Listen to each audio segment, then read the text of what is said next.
आप सभी को जय श्री कृष्णा, राधे राधे। तो चलिए आज फिर सुनाते हैं लड्डू गोपाल की एक लीला कथा, जो कि एक बूढ़ी मैया और उनके लड्डू गोपाल के बीच में कैसा रिश्ता है, वो कैसे अनुभूति कराती है वो। अब क्या होता है कि जो मैया होती हैं, अब वो धीरे धीरे बुजुर्ग हो रही थी। सेवा, सारी सेवा ये मैया ही करती थी। लड्डू गोपाल की सेवा मैया ही करती थी। बहू तब करती थी इनकी जब जैसे मैया बीमार है या कि मैया कहीं चली गई हैं। अधिकतर मैया कहीं जाती भी थी तो अपने लाला को, अपने लड्डू गोपाल को हमेशा साथ में ले जाती थी। लेकिन अब ऐसी दिक्कत हो गई कि ये जो मैया है ये बीमार बीमार हो गई, क्योंकि उम्र अवस्था ऐसी थी, तो बीमार हो गई। और इनका जो मंदिर था लड्डू गोपाल का, वो बहुत दूर था। मतलब दूसरे फर्स्ट फ्लोर में ये रहती थी और ऊपर वाले में इनका लड्डू गोपाल का मंदिर था। क्योंकि ये पैसे वाली थी, बहुत अच्छी कोठी बनी हुई थी, बहुत अच्छा बंगला था, इनको किसी चीज़ की कोई कमी नहीं थी। लेकिन दिक्कत ये हो गई कि मैया बुजुर्ग हो गई, तो मैया नीचे रहती थी और लड्डू गोपाल ऊपर रहते थे। अब वो सीढ़ी में चढ़ के कैसे जाएंगे, क्योंकि उनके पैर में, घुटनों में प्रॉब्लम और तबीयत ठीक नहीं थी, तो वीकनेस भी थी, वो चढ़ नहीं पाती थी।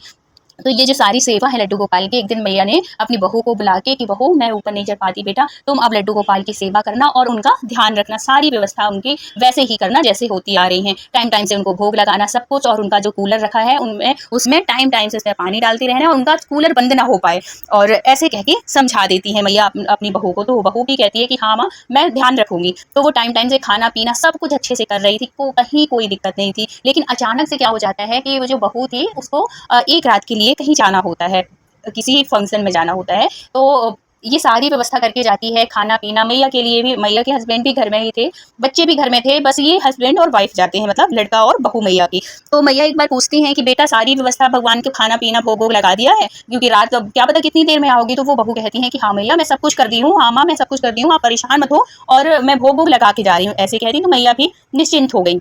अब क्या होता है कि ये जो जहाँ जाती हैं, तो ये रात बहुत ज़्यादा हो जाती है, तो ये आ नहीं पाती। अब दूसरे दिन इनके हस्बैंड और ये दोनों गए हुए थे। अब दूसरे दिन इनको आते आते, जहाँ मतलब रिलेशन में किसी की शादी में या किसी उसमें गए थे, तो दूसरे दिन भी ये फ़ोन करके बोल देती हैं अपनी सासू माँ से कि माँ आज भी नहीं आ पाऊंगी, और है तो बच्चों से मैंने बात कर लिया है, बच्चे भोग लगा देंगे, ऐसे करके वो बता रही थी। क्योंकि खाने पीने की कोई दिक्कत थी नहीं, घर में खाना वाली भी लगी हुई थी, तो ऐसी कोई प्रॉब्लम नहीं थी कि अगर बहू ना हो तो किसी को खाने पीने में दिक्कत हो। तो बेटे से कहेगी कि बेटा भोग जैसे जैसे भोग, दोपहर का, सुबह का, और नाश्ता पीना सब कुछ जो भी व्यवस्था इनकी चलती थी वैसे ही चल रही थी। उसको काम वाली को भी सब कुछ समझा दिया था कि सबको टाइम टाइम से खाना दे देना, और अपने बच्चों को भी बोल दिया था कि लड्डू गोपाल को भोग लगा देना, फिर वही थाली तुम ले लेना। लेकिन एक गलती ये हो जाती है कि उनका जो कूलर था, लड्डू गोपाल का जो कूलर था, उसमें क्योंकि एक रात तो चला कोई नहीं, दूसरे दिन उसका पानी खत्म हो जाता है, और वो चलते चलते ओवर ईटिंग की वजह से वो बंद हो जाता है। और कोई, अब बच्चे तो बच्चे, बहू है नहीं, बहू होती तो ध्यान देती। अब वो इतनी गर्मी में, मई की जो गर्मी पड़ती है इस समय, कितनी गर्मी पड़ रही है, यही महीना था।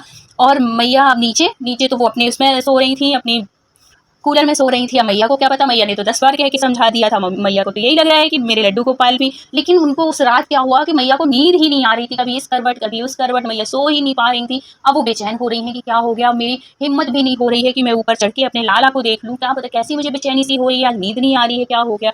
ऐसे ही करते करते मैया की झपकी सी लग जाती है, नींद सी लग जाती है। अब वो नींद में ऐसे देखती हैं कि जैसे एक छोटा सा बिल्कुल बच्चा, बिल्कुल कन्हैया के बेस में आया हो, और कूलर के सामने, मैया की कूलर जो लगा हुआ था उनकी चारपाई में आके बैठ गया हो, और कह रहा है कि मैया खुद तो तुम कूलर में सो रही हो और मुझे वहां गर्मी में सुलाया है, मैं यहीं पे सोऊंगा। और ऐसे करके वो बैठ जाता है। जब एकदम से मैया की ऐसे नींद खुलती है, तो वो कहती है कि अरे कौन बच्चा था और कूलर में। फिर उनको ये समझने में टाइम नहीं लगा कि ऐसा तो नहीं कि मेरे लड्डू गोपाल का कूलर बंद हो और उसका कूलर चालू ना हो, ऐसा तो नहीं कि कहीं वो गर्मी में सो रहा है, ऐसा सपना मुझे क्यों दिखा, और आज मुझे नींद क्यों नहीं आ रही, आज इतनी बेचैनी क्यों हो रही है। अब वो सोचती हैं, हे भगवान, इतनी रात है, आधी रात है, मैं किसको उठाऊं और मैं कैसे सीढ़ियों से ऊपर जाऊं। अब उनकी वैसे ही नींद नहीं आ रही थी, और ये सपना देख के तो और वो मैया बेचैन हो जाती हैं कि हे भगवान, हे लाला, कहीं तुम तो परेशान नहीं हो लाला। ऐसे कर करके बहुत बेचैन सी रहती हैं कि कितनी जल्दी सुबह हो, कोई नीचे आए, मैं किसको बुला दूं कि वो देख ले कि लड्डू गोपाल सो रहे हैं कि नहीं। लेकिन अब उनकी बेचैनी रही नहीं जा रही है, बैठी उठी नहीं जा रही हैं वो, इस करवट से उस करवट, अब करें तो करें। अब वो हिम्मत करके कि कैसे भी करके अब मैं सीढ़ी चढ़ूंगी, मुझे ऊपर जाना है, मुझे अपने लाला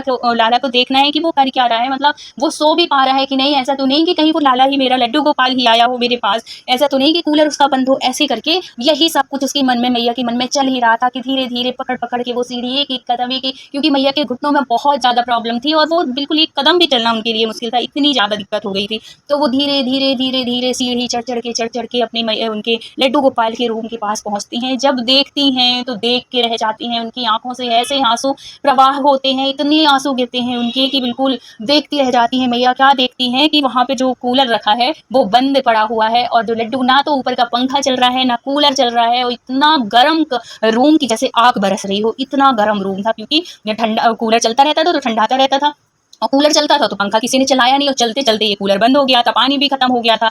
तो इस वजह से उस कमरे में बिल्कुल आग बरस रही थी। अब वो मैया जल्दी से अपने लाला को उठाती हैं गोदी में और उनसे इतनी माफ़ी मांगती हैं, कहती हैं लाल मुझे माफ़ कर दे, मेरे से इतनी बड़ी गलती हो गई, इतनी बड़ी भूल हो गई, मुझे माफ़ कर दे। मुझे नहीं पता था कि तू आज पूरी रात गर्मी में सोया है और मैं वहाँ पे इतनी ठंडी हवा में सो रही थी। मुझे अंदर से लग रहा था, मुझे नींद नहीं आ रही थी, मुझे बेचैनी सी हो रही थी कि ऐसा तो नहीं कि तुझे कोई परेशानी हो। तो ये भक्त के साथ होते हैं, जब हम भगवान के साथ कोई रिश्ता बना लेते हैं ना, उनके भाव में जुड़ जाते हैं, तो हमें एक एक मतलब उनके चेहरे को देख के ना हमें वो भाव लगते हैं। कभी उनके चेहरे को देखो तो ऐसा लगता है कि जैसे कितना मुस्कुरा रहे हो, कभी हम उनकी नजरों से नजर मिलाते हैं लेकिन वो नजर हमसे नहीं मिलाते हैं। तो ये भाव होते हैं। कभी कभी वो नाराज भी दिखते हैं, कभी कभी उनको कुछ कपड़े पहनने नहीं होते तो वो कपड़े भी उनको पसंद नहीं आते, गिर जाते हैं। तो ये सब ना एक भक्त ही इस बात को महसूस कर सकता है। ये अनुभव सिर्फ एक भक्त को होते हैं, ये अनुभूतियां सिर्फ एक भक्त को होती हैं, और कोई नहीं ये सब समझ सकता। उनको देखो ना तो इतना प्यारा, कभी कभी ऐसा चेहरा लगेगा कि ऐसा लगता है गोद में उठा लो। सच में लड्डू गोपाल को देख के इतना मन करता है, इतना प्यार करने का मन करता है कि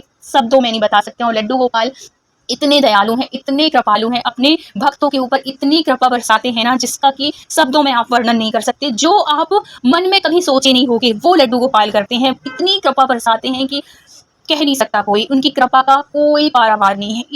इतने कृपालु हैं, इतने दयालु हैं हमारे लड्डू गोपाल। तो ऐसे होता है। तो फिर मैया क्या करती हैं, फिर मैया जब बहू आ जाती है बताती है, और फिर बहू भी आके बहुत माफ़ी मांगती है अपने लड्डू गोपाल से। और है तो उसके बाद फिर ये गलती कभी नहीं हुई। और मैया फिर क्या करती हैं कि लड्डू गोपाल का जो वो मंदिर था ना, मंदिर की व्यवस्था मैया अपने नीचे फ्लोर पे करवा लेती हैं, जहाँ उनका रूम था वहीं पे वो करवा लेती हैं कि अगर कभी इत्तेफाक से कभी अगर ऐसा कहीं किसी को आना जाना हो तो मुझे बहुत दिक्कत होती है और मेरे लाला को भी बहुत दिक्कत होगी, इसलिए मंदिर की व्यवस्था नीचे करो। तो अब उनके जो लड्डू गोपाल हैं नीचे ही हैं, और भगवान की कृपा से, लड्डू गोपाल की कृपा से सब कुछ उनके घर में बहुत बढ़िया है। और जहाँ लड्डू गोपाल होते हैं ना, वहाँ तो पूछो मत, इतनी खुशियाँ होती हैं कि सारी जो भी करते हैं सब ये लड्डू गोपाल ही करते हैं। तो जो लड्डू गोपाल करेंगे वो कभी गलत हो ही नहीं सकता। तो बोलिए लड्डू गोपाल की जय, बांके बिहारी की जय। वीडियो अच्छा लगा हो तो please like share and subscribe करिएगा। मिलते हैं किसी नेक्स्ट सत्य घटना के साथ। जब तक अपना ख्याल रखिए, अपनों का ख्याल रखिए। Thank you so much full watch करने के लिए। राधे राधे।